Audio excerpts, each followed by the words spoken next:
2023 NFL mock draft predictions. And we're only doing picks 1 through 10. We're not going to go too crazy. And that's if the season, and we're drafting as if the season ended today. So the draft order of the teams is if the season ended today. So it's going to change.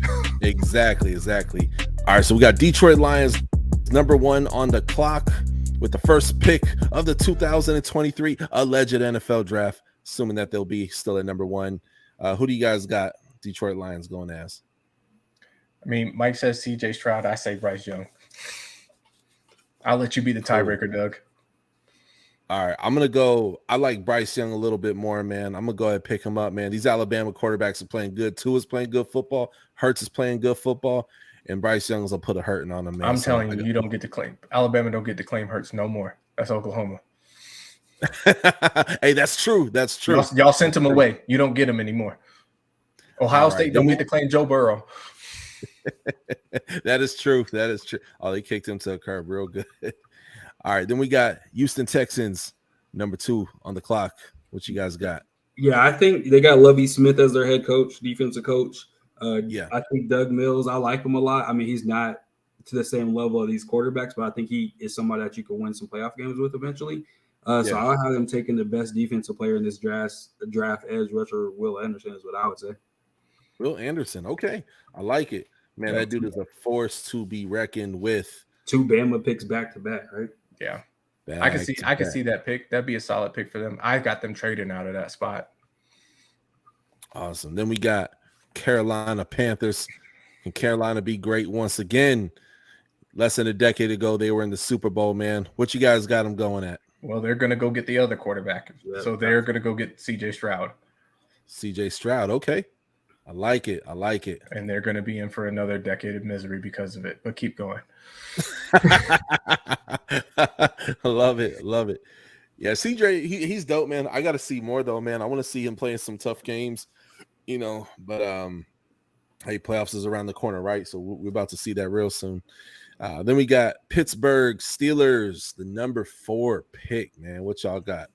I like Jalen Carter out of Georgia, because Cameron Jordan is getting up there in age, and I think they could use somebody on the interior. I like that a lot. Mike, what say you, man? I think I could see that, especially with Mike Tomlin, but I think that they got to know, too, if we're not doing trades in this, you got the Raiders right behind them who need a tackle as well, and their line isn't very good at all. Like you got Kenny Pickett. You said, hey, we got a guy. They sent out Chase Claypool. I have them taking, I think I might mispronounce his name, but from Penn State, offensive tackle. Fashanu? Alamia Fashanu, yeah. I like him a lot. Man, word. I've been trying to get that interview, by the way, man. I had one of his old teammates on the show last year, man, so I hope we'll see what happens with that. That dude's a monster, man. Think about 6'6", 308 pounds. Dances like a bear, phenomenal run blocker. Like that, Najee would have the kind of year he should have behind him. Yeah. Oh, yeah. No, he's a cold one for sure. All right, then we got Jaguars. Duval. What they got? So Jaguars spent a lot of capital this offseason trading for wide receivers, and they still don't have a number 1 on that roster. I could see them grabbing a wide receiver, and the receiver that I would have them take, probably going to surprise some people because I hate this school, but I would have them taking Jackson Smith and Jigba out of Ohio State. 100% agree. Like it's wild. Like that, I agree 100%. I think that's the top receiver. I think he was like how Chase Young dominated as a sophomore. He dominated as a sophomore, coming back this year, still balling, and they have a lot of weapons that are loaded. So I was thinking I was going to make like a revelation on this pick, but like I agree with you 100%, bro. I think that Trevor Lawrence, how he's looked under Doug Peterson with that kind of weapon. Yeah, I think they get their true 1 receiver, and then Christian Kirk can slide to his true 2 and stop trying to be a 1. I like Jackson Smith and Jigba.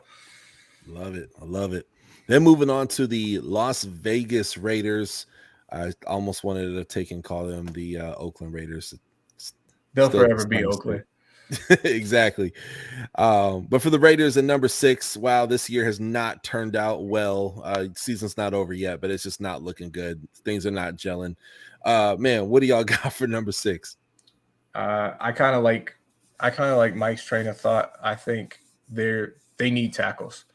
They need tackles because they cannot do anything right there. And Derek Carr, whatever you think about him, like he needs more time for how indecisive that he is. I like Peter Skoronski, the offensive tackle from Northwestern. And Northwestern has a pretty good reputation with offensive linemen, so I like that. Yes, Mike? I do. I agree with the tackle. I think they would actually probably take Broderick Jones from Georgia. Like he's definitely like a mauler, but that's cool. Like no, dog, it's a good pick. It's just like splitting hairs on a tackle. I think we can agree like they need offensive line help. I mean, they spent money on Devontae Adams. Josh McDaniels is supposed to be able to, fix Derek Carr. They still got Darren Waller. He's been a little bit beat up. Josh Jacobs is running like he needs to get paid. Their defenses, they got Max Crosby, who's an absolute nightmare. I hate seeing that guy. Would love to see him partner with another edge that's not Chandler Jones. Yeah, they're so saying all that to say, I think they're tackle away, tackle maybe one more receiver weapon would be helpful. Yeah, I love it. I love this pick, Doug. Watch this one. Buccaneers are y'all. Surprise me, y'all, because this could go a lot of different ways right now. What y'all got? So for the Tampa Bay Buccaneers, I'm gonna say mine first, Mike, because I got a feeling you're gonna go a totally different direction. But assuming since we're doing this draft and the trade that I think is gonna happen isn't happening in this draft, I think with the 7th overall pick, I think Tampa Bay Buccaneers select Hendon Hooker, quarterback, Tennessee. That's wild. That's literally read my mind. That's literally what I was gonna say. I think that's where he's gonna go. I think he's gonna be. I think he could be a problem. Yeah, and he's coming into a dope situation, man. I mean, you still got they've got weapons all over that roster that are going to be under contract for at least another 2-3 seasons. Damn, man, Hendon Hooker, man, come down, man, to the Bay Area, just not on the West Coast. And that offensive line that they have, I think the offensive line that they have is actually good. It's just injured as hell right now. Yeah, it's a little banged up. They're missing 2 guys. And assuming that Brady comes back for another season, because I don't unless it turns around magically, I don't think this is the way that he wants to go out. I think you're not in a rush to play him right now, and he can learn from arguably the greatest to ever play the position. Yes, sir. However, Brady has a history of not coaching the young guys. He has a history of getting them moved out. I don't think Tom Brady will come back. Like I think he knew his divorce, and this is just some random crap, but I think he knew that divorce was coming up, so he decided not to go get that $300 million, $250 million contract that he was going to get paid to be a broadcaster. I think he was like, you know what? I'm going to go back and play one more year, make a lot less money, less potential money for Giselle to go after. And then he's going to retire and get his damn bag and be like half a billionaire with that bag he's supposed to be getting for broadcasting, because it's like $250 to $300 million, something like that. $300 million. So I think he's going to retire. He does not look like Tom Brady this year. And I don't say that often, like, because Tom Brady, not unarguably the GOAT, right? He's the greatest quarterback to ever play football. But saying all that to say, I think he's going to be out of there. Hendon Hooker's going to, step into that.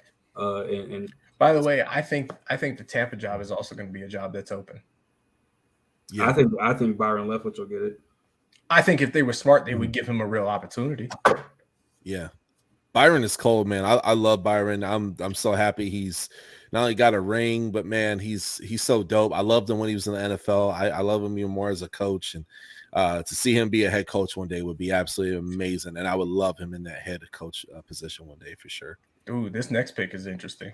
Philly. All right. At this point, they are undefeated, 8-0.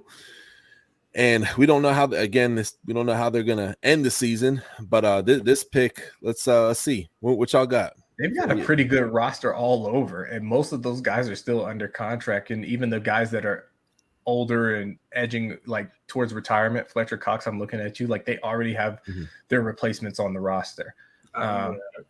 So, and that's not to say you can replace a Fletcher Cox, right? Like you can replace a Fletcher Cox like you can replace an Aaron Donald. Like you got good players, but probably won't be on the same caliber.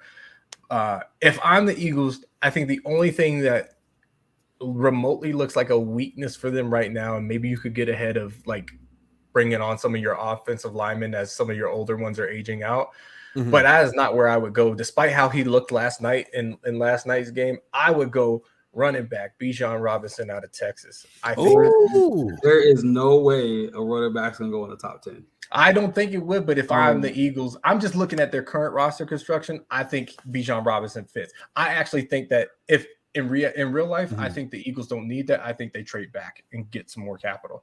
I think they grab the Philadelphia Legends' son, not their team, but a former Pittsburgh Steeler, and I think they take Porter, cornerback from Penn State, Joey Porter's son. Oh, Joey Porter, yeah. I think again, like arguably he's the best corner this year. He started off the end of the year. He started off the beginning of the year kind of underrated, but he's always been scrappy. But he's 6'2", 196. Would fit that defensive scheme very well. Smooth runner. I have a feeling like if I was them, you talk about some luxuries, right? Like, I would. That's who I would draft. Philly's gonna be good for a long freaking time. You know who else I like? I like BJ Ojulari for them as well because they just went and got Robert Quinn, and Robert Quinn is 32. He'll be 33 next season. And so he technically could just walk away from the game and retire, especially if Philly, I'm not saying they will, but assuming like Philly goes on and they make a deep run into the playoffs, potentially win the Super Bowl, I could see Robert Quinn riding off into the sunset, and they would want to replace it an edge rusher. So I could see Ojulari kind of fit in that as well. I have BJ Ojulari in my top 10 as well, but not here.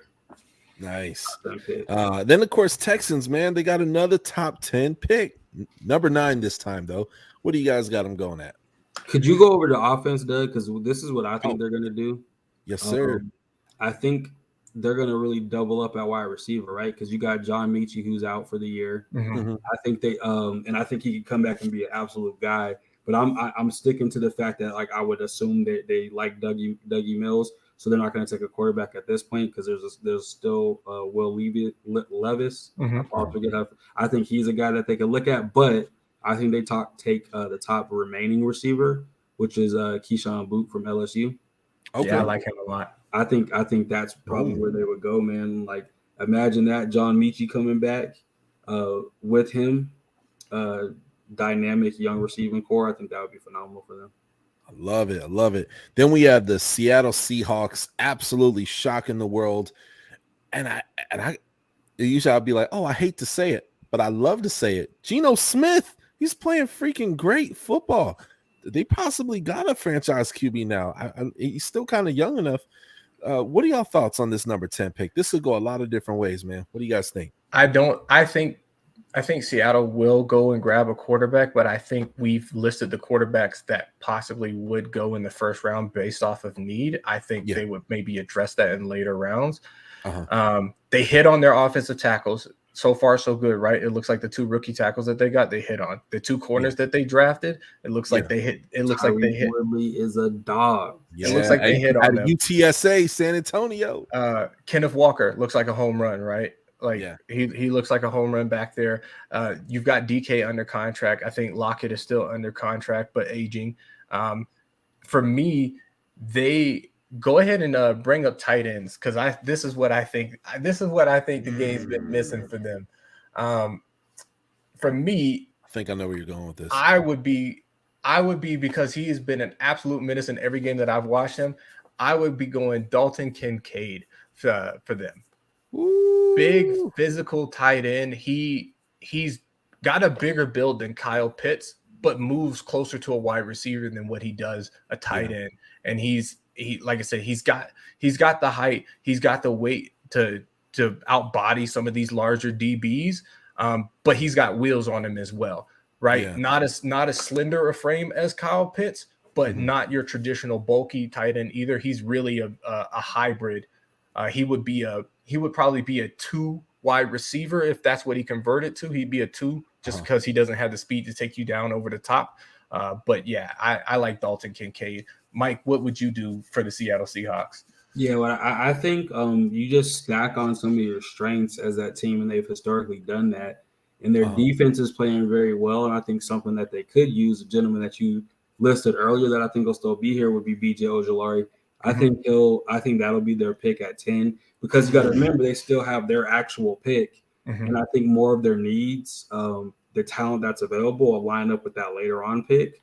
But B.J. Ojulari, man, that guy's going to be a monster. In that 4-3, I think he could play defensive end. I think he could play outside linebacker in a 4-3. So I think his coverage is pretty. He plays pretty decent in coverage. So I think that's who I would pick if I was them. And we know they never pick somebody traditional that you would think is going to be the guy. And I think that would kind of fit the mold with somebody that has a big upside in Pete Carroll, and them. That defense will be humming. Yeah. I wonder, because Noah Fant isn't their guy, isn't Pete's guy. I just wondered because Noah Fant, I think you could still argue he's a good tight end, but he could be a tradable asset. He could be a chess piece. And again, I could see him being in his third home in 2 seasons. I think though with the tight end, man, I'm sorry, Doug. I think with a tight end, this tight end class is pretty deep. So I don't think there's any of the tight ends that'll be top 10 picks. This is not like a Vernon Davis, back when Vernon Davis runs low. I don't think there's a tight end in this class like that. The closest one is Michael Mayer. It's a nightmare or Michael Mayer rather from Notre Dame. But I don't think he'll go there. I think Noah Fant is serviceable. They paid Will Dissly too before they traded for Noah Fant, so they have those. But yeah, man, it's going to be an interesting draft. I'm definitely excited about it. Yeah, I'm not, because I don't have no day one picks anymore. So you told me you have them picks. See? That's what you told me. Well, you know what? By the time the 2024 draft comes out, we have a first round pick projected in 2024. I think we give it up before we get there, though. Don't ask me who to use it on. I just think that the Rams still feel the urgency of their core players, and I think they know they've got 2 to 3 years left.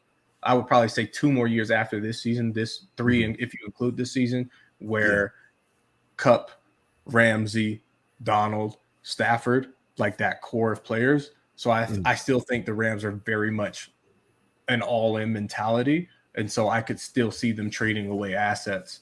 All I know is when this era is over, I'm going to enter into a period of darkness, unlike any other. You'll be in the desert wandering around like the Broncos have been since 16. Well, you won't hear me for another 15 to 20 years. Thanks for watching another episode of the Touchdown with Doug Smith, where I cover all 32 NFL teams plus NFL exclusive interviews. Hit that subscribe button, hit the bell for the alerts, comment below, and we'll catch you next time on the Touchdown with Doug Smith.